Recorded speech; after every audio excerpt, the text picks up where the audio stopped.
성전을 만드는 이 과정과 그리고 그 세세한 재료 혹 또 만든 사람 그 과정들이 성경에는 아주 자세히 나와 있습니다. 이와 유사하게 출애굽기에 보면 성막의 제조 과정들, 성막을 짓는 그 과정과 그 모든 문양과 뭐 혹은 이런 규격들이 또 자세히 나오죠. 우리는 맨 처음에는 일견 볼 때, 지금 이런 것들이 무슨 의미가 있을까? 지금 우리 교회 공사를 할 때 이런 규격으로 짓는 것도 아니고요. 그렇죠? 왜 이런 자세한 것들을 성경에서는 기록을 해놓고 있을까? 사실 요즘 매일매일 이 성전을 짓는 그 과정과 그 각각의 이거에서 내가 어떤 교훈을 찾을 수 있을까 고민이 되기도 하실 겁니다. 그런데 이렇게 길게 당연히 성경이 우리가 매일 읽기 좋은 분량으로 잘라서 읽어서 묵상하기 위해서 만들어진 쓰여진 책이 아니잖아요. 그래서 전체로 볼 때 이렇게 길게 성전의 건축 과정 그리고 그 이전에 출애굽기로 거슬러 올라가면 성막의 건축 과정을 자세히 이렇게 기록할 때 무엇을 보아야 되냐면 여러분 그 성막 같은 경우는 이렇게 생각하시면 됩니다. 우리 결혼을 하면 신랑 신부가 신방을 꾸미지 않습니까? 그렇죠? 우리가 처음 살 곳이 어디지? 어디를 장만을 해서 거기를 어떤 가구를 들이고 마치 이런 것처럼 그걸 그냥 대충 허투루 하는 사람이 있습니까? 그걸 잘 준비하고 어떻게 꾸미면 좋을까? 어떻게 하면 좋을까? 두 사람 다 막 열정적으로 꾸미지 않다 할지라도 둘 중에 한 사람은 그래도 신경 쓰고 그거 준비하느라고 막 어떤 때는 다투기도 하고 몸살도 나고 그 돈 장만하느라고 막 빚도 지고 막 이러잖아요. 하나님과 하나님의 백성 사이에 신방을 꾸미는 그 장면이 그 성막을 만드는 그 과정입니다. 그러니 그 과정을 결코 허투루 이렇게 기록할 수 없는 거죠. 그래서 긴 장면들이 기록되고 있습니다. 마찬가지로 이제 성막을 대신할 성전을 짓고 있습니다. 성막은 어떤 곳입니까? 하나님과 하나님의 백성이 만나는 곳입니다. 이후에 다음 장에 바로 솔로몬이 이제 그 언약궤를 모시고 들어가고 그리고 모든 백성 앞에서 연설을 하고 대표로 기도하는 그 모든 장면들을 통해서 이 성전이 어떤 의미를 가지고 있는지를 좀 더 구체적으로 이제 알게 되는데 정말 하나님과 백성들의 만남 이것은 어떤 결과입니까? 하나님의 열정의 결과입니다. 하나님께서 백성들을 만나길 원하는 자신의 백성들과 교제를 원하시는 하나님의 열망과 갈망의 일차적인 결과입니다. 오늘 여기서는 하나님이라는 표현이 하나도 나오지 않습니다. 그죠? 오히려 여기에 나오는 건 이제 솔로몬이 시켰던 히람이 뭐 이렇게 나오고요. 히람이 하나님을 위하여도 아니고 솔로몬 왕을 위하여 이렇게 얘기합니다. 그렇죠? 솔로몬에게 고용된 일꾼이었기 때문입니다. 또 왕이 어떻게 했다. 솔로몬이 어떻게 했다. 그리고 또 찾아보면 51절에는 솔로몬 왕이 여호와의 성전을 위하여 만드는 모든 일을 마친지라. 이에 솔로몬이 그의 아버지 다윗이 드린 물건 곧 은과 금과 기구들을 가져다가 여호와의 성전 곳간에 두었더라 해서 다윗 왕으로부터 그 아버지 다윗 왕으로부터 이 성전 건축이 준비되었다는 사실을 다시 한번 상기시킵니다. 이렇게 솔로몬이 한 것 같아요. 다윗이 준비한 일 같죠. 히람이 직접 만든 것 같아요. 하지만 이 모든 일의 배경에는 뭐가 있습니까? 하나님의 백성을 만나고자 하시는 하나님의 그 열정이 있으십니다.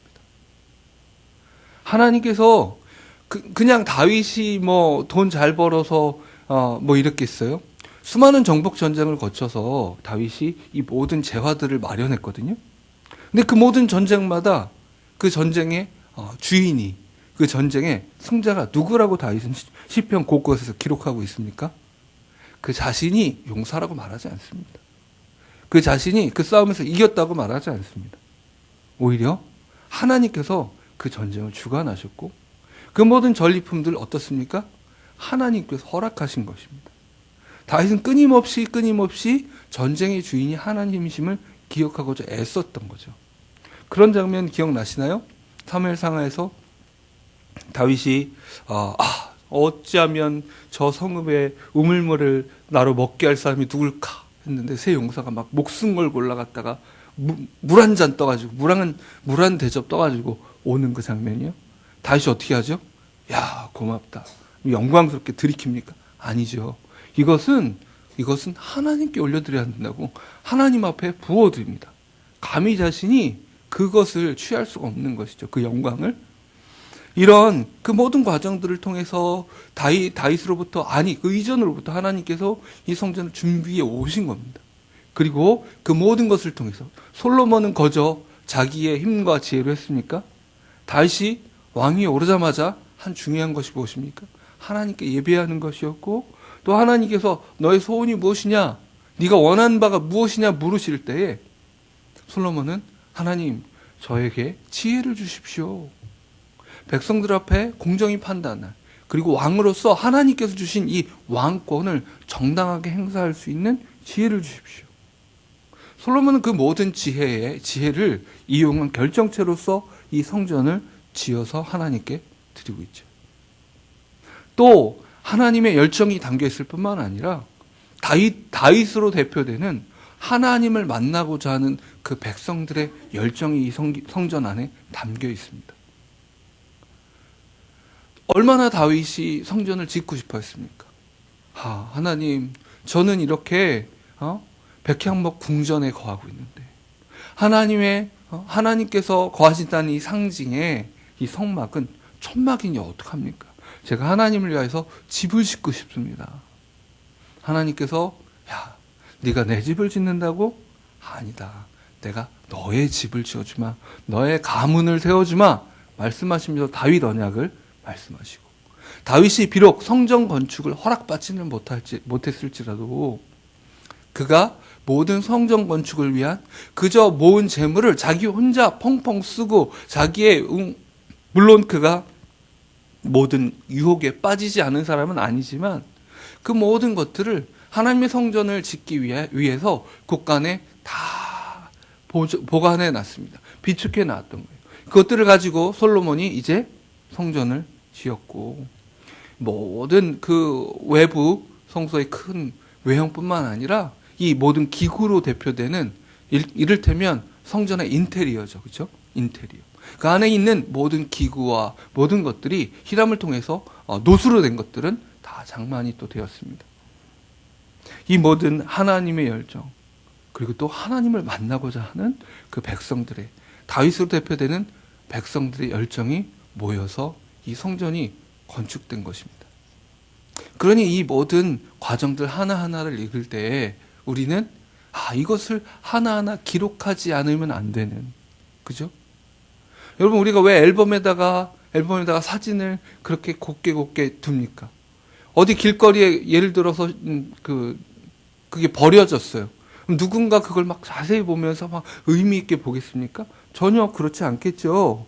하지만 그 당사자들에게는 정말 귀한 추억이고, 정말 불났을 때 꼭 챙겨야 될 만한, 요즘은 디지털로 돼 있지만 그렇지 않은 것들은 정말 불났을 때 챙겨야 될 몇 가지 소중한 자산 중에 하나가 뭐예요? 그런 기억이잖아요. 왜냐하면 그 기억이 우리의 인생을 구성하는 거니까. 다시 말씀드리면, 지금 말씀드리는 이런 성전의 모든 기구들을 만드는 그것들을 우리가 읽는 것만으로 상상할 수 있잖아요.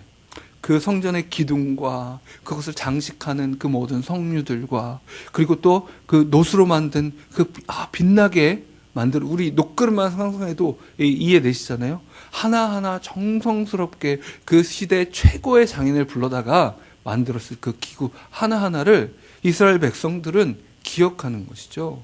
그리고 이 말씀들을 기억하는 게 뭐가 돼요? 그 이후에 솔로몬 성전은 금방 쇠퇴해 버렸습니다. 금방 무너져 버렸어요. 그 이후에 또 성전을 짓고자 하는 그 이후에 제3의 성전이 지어지게 되는데, 그때마다 이 기록들을 보면서 그렇게 하나님과의 그 만남의 장소를 만들었을 텐데 하나님의 백성들이 계속 기억했겠죠. 또한 이 성전을 기억할 때 우리가 또 그저 그 건물을 기억하는 것이 아니라 다시 결국 그래서 무너졌던 그 성전 어떻게 하셨습니까? 예수님께서 이렇게 말씀하시죠. 당신이 하나님의 아들이라는 이 증거를 보여라. 뭘로 증거를 삼겠느냐 이렇게 얘기할 때 내가 요나의 증거를 보이겠다. 내가 이 성전을 단번에 허물고 사흘 만에 다시 짓겠다. 무엇을 말하는 겁니까? 예수님 자신의 죽음과 부활을 일컬어 말한 거죠. 결국 무너지지 않는 성전을 예수 그리스도께서 궁극적으로 지으셨습니다. 그러면 이 모든 것들을 우리가 보면서 다시 세워진 성전, 하나님과 만남이 다시 영원한 만남이 허락된 그 성전을 허락하신 예수 그리스도를 기억하고 그가 우리 교회 공동체를 우리 자신을 하나님의 성전으로 지어가시는 그 과정들을 다시 한번 생각하는 겁니다. 여러분, 이 성전의 구석구석이 어떻게 만들어져 갔는가를 성경 기록자는, 이 기자는 기록하고 있습니다. 다시 한번 돌아보십시오. 그럼 이 시선을 눈에 보이는 그 성전으로부터 우리 자신으로 한번 돌아보십시오. 어떻게 하나님께서 우리를 만들어 가십니까? 어떻게 그 예수 그리스도의 그 구원의 역사가 우리 안에 실질적으로 이루어지게 만드십니까? 예수님께서는 2000년 전에 십자가에 못 박히시고 또 부활하셨습니다. 그것이 어떻게 내 삶에 재현됩니까? 마치 베토벤은 수세기 전에 그 멋진 교향곡들을 작곡을 했습니다. 그게 초연됐죠. 역사적인 장면들입니다. 그런데 어떻게 해서 우리가 그 베토벤의 교향곡을 지금 듣습니까? 다시 한번 연주자가 그 악보대로 연주하는 것을 통해 베토벤의 작품이 오늘날에 재현됩니다. 마찬가지로 성전을 허물고 다시 짓겠다 말씀하신 예수님의 그 약속이 이미 성취되었죠. 하지만 오늘 그 영광스러운 음악이 우리 각자의 삶에 재현됩니다. 성령께서 또 다른 연주가가 되셔서 구원의 역사가 한 사람 한 사람에게 독특한 방식으로 나타나고 드러나고 보여지게 만드십니다. 여러분, 그걸 결코 손쉽게 잊어서는 안 됩니다. 이 기구 하나하나를 기억했던 것처럼, 기억하고 기록하는 성경 기자처럼 하나님께서 나를 어떻게 부르셨는지, 나에게 그 구원의 역사를 어떻게 이루어 가시는지 기억하고 또 기억하십시오. 생각하고 샅샅이 훑어보십시오. 그러면 맨 처음에 하나님이 나를 부르신 그 과정들이 맨 처음에는 우리의 지식이 얕고 우리의 기억이, 우리의 깨달음이 적어서 우리를 부르신 하나님의 역사하심에 대한 이 모든 기억들이 단편적입니다. 제가 한번 제 자신의 예를 한번 들어드리면, 제가 모태신앙으로 자라서 대학 1학년 때야 회심을 했습니다. 그런데 맨 처음에는 대학 1학년 여름 수련회, 중고등부 여름 수련회 보조교사로 제가 쫓아갔다가 그 설교를 듣고 제가 회개하기 시작했거든요. 그래서 저는 그때가 저의 회심이라고 맨 처음에 생각했는데 점점 저의 성경에 대한 이해가 달라지면서 나의 회심은 그때 그 순간만이 아니었구나. 그때 그 여름 수련 때 시작되어서 그 다음에 겨울에까지 이어졌구나. 한 6, 7개월에 걸쳐 하나님 나를 회심시키기 위해서 처음 회개를 시키셨지만 그 구원의 은혜가 어떤 건지 충분히 제가 이해를 하지 못했는데 수개월이 지나서야 제가 나는 결국 죄를 짓고 또 지을 수밖에 없는 정말 이 구제불능 인생이구나. 회개 한번 딱 하면 내 인생이 달라질 줄 알았는데 안 달라지더라고요. 그랬는데 나는 하나님의 손을 놓아버리는 이런 정신 나간 죄인인데 하나님은 내가 주님의 손을 놓으려고 할 때도 결코 내 손을 놓지 않으시는, 나는 신실하지 못할지라도 하나님은 나에게 영원히 신실하구나 하시구나라는 사실을 깨닫는 순간부터 제 인생이 변하기 시작하더라고요. 제 인생이 감격으로 기쁨으로 가득 차기 시작하더라고요. 그러니까 그 6, 7개월이 저에게는 이 회심의 기간이었던 거예요. 자, 여러분도 한번 돌아보십시오. 여러분은 어떻게 하나님의 부르심을 받았습니까? 그리고 그 부르심에 대해서 여러분은 어떻게 그 의미를 찾고 계십니까? 많은 신앙의 위인들이 자신의 회심의 경험들을 돌아보고 또 돌아보고 하는 과정들을 통해서 하나님이 어떤 분인지를 더 깨닫고 하나님이 나를 향한 열정이 언제부터 어떻게 준비되었는가를 미처 몰랐다가 준비되는 과정들을 깨닫게 되는 과정들을 거칩니다. 그리고 그 이후에 성전이 지어지고 그 속에 있는 기구 하나하나를 내장 하나하나를 갖추어 가듯이 하나님께서 우리의 성품을 바꾸시기에 어제도 담임 목사님 설교하셨다시피 성품으로 사는 것이 아니라 순종으로 살도록 어떻게 끊임없이 우리 솔로몬이 하는 것처럼 하나님의 성전을 지어놓고도 내 왕궁을 더 그 옆에 더 크게 짓고 싶은 우리의 욕망이 들끓잖아요. 그렇죠? 하나님을 만나고자 하는 우리의 소원이 한편에 있음에도 불구하고 그보다 더 큰 내 왕궁을 짓고 싶은 내가 또 왕 노릇하고 싶은 그 마음이 우리 안에 들끓으면서 끊임없이 충돌하고 씨름하고 하나님 앞에 또 회개하고 하는 그 모든 과정들을 겪고 계시잖아요. 그리고 사실 그 과정들에 가장 큰 수혜를 입고 가장 큰 피해를 입는 사람들 중에 하나가 누굽니까? 우리 배우자며 우리의 자녀들이고 우리 가족들이 우리가 어떻게 성화되어 가는가에 대한 증인들이잖아요. 우리의 악함 때문에 눈물을 흘리는 사람들. 그리고 우리가 정말 하나님의 은혜를 힘입었을 때 우리의 자녀들이 우리의 배우자가 이 사람이 왜 이러나? 안 하던 짓을 하네. 하면서 하나님께서 이렇게 만지신 여기서는 히람이 공교한 손으로 만졌지만 지금 우리의 성품을 만들어 가시고 심지어 고난 가운데서라도 우리의 이 내면의 성전의 인테리어를 해 가시는 분이 누구십니까? 성령님이십니다. 그 공교한 손길로 우리를 만들어 가고 계세요. 그것을 통해서 이게 뭐지?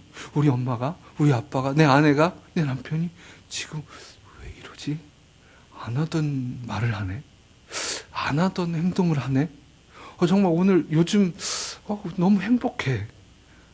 이렇게 감탄하는 시간들이 왜 벌어질까요? 성령님께서 우리를 만들어 가실 때 벌어집니다.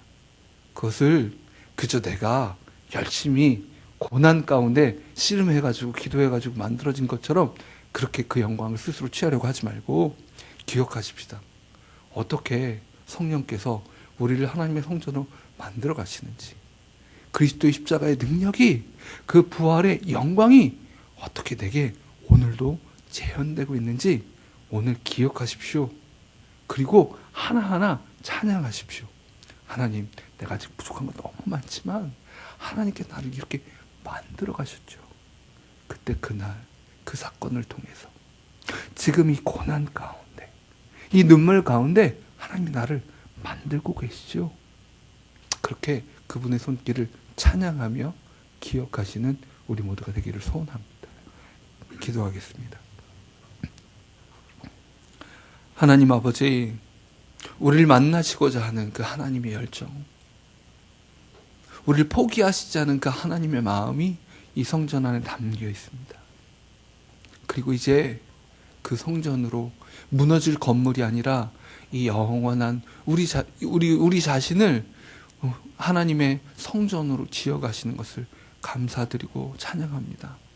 정말 아직 너무 부족함이 많고 미완성이어서 정말 때로는 볼품없고 한숨도 나오기 시작하지만 하나님께서 친히 우리 자신을 예수 그리스도의 십자가의 그 공로로, 그 은혜로 세워가심을, 성령님께서 우리 자신을 그렇게 가꾸어 가심을 우리가 지금 인정하고 기억하오니 주님을 찬양합니다. 우리를 만들어 가시고 새롭게 하신 주님, 오늘도 우리를 통하여 영광 받으시며 주님, 우리를 하나님을 만나기 위한 성전으로 지어가고 계시니 오늘도 주님과의 깊은 만남들이 이루어지게 도와주시옵소서. 주님, 그 모든 성전의 영광을 통해 백성들이 감탄하였던 것처럼 하나님께서 우리를 만들어 가신 그 모든 과정을 통해서 우리 가족들이, 우리 이웃들이, 형제 자매들이 그 증인이 되어 하나님께서 누구라는 하나님의 성전을 이렇게 귀하게 만들어 가고 계시는구나 감탄하고 하나님께 영광 돌릴 수 있도록 우리를 그 하나님의 영광의 그 모든 이유와 재료로 삼아 주시옵소서. 예수 그리스도의 이름으로 기도드립니다. 아멘. 주님 가르쳐 주신 기도로 기도하겠습니다. 하늘에 계신 우리 아버지여,